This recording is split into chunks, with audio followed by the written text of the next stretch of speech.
नमस्कार फ्रेंड्स, मैं मंजू आप सबको फिल्मी तर्ज पर एक माता रानी भजन सुना रही हूँ जो इस तर्ज पे है। आंगुरी में डसले बिया नगनिया रे ननदी पिया के बुलाईदा। आंगुरी में डसले बिया नगनिया रे ननदी पिया के बुलाईदा। इसी पे इस प्रकार है। मनवा में बसल बिया मूर्तिया रे सखिया मैया के बुलाईदा। मनवा में बसल बिया मूर्तिया रे सखिया मैया के बुलाईदा। मैया के बुला दादा लाल सापुरा दादा।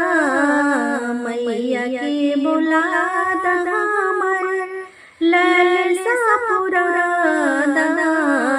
मनवा में बसल बिया मूर्तिया रे सखिया मैया के बुला दादा।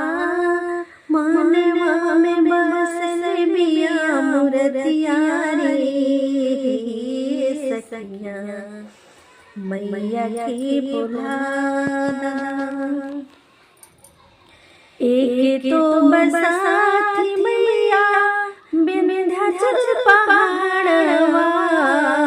एक तो बसाती मैया विंध्याचल पहाड़वा।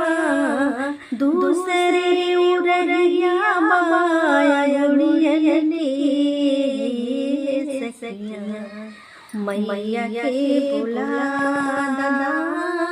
दूसरे उररिया बाया अंगुड़ियने सखिया मैया के बुला दादा।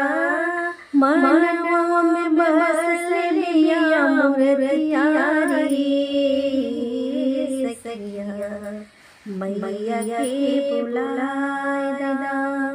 मैया के बुला दादा लाल सापुरा दादा।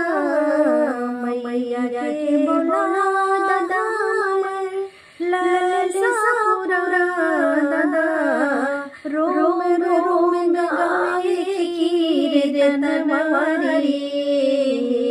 सखिया मैया के बुलाईदा।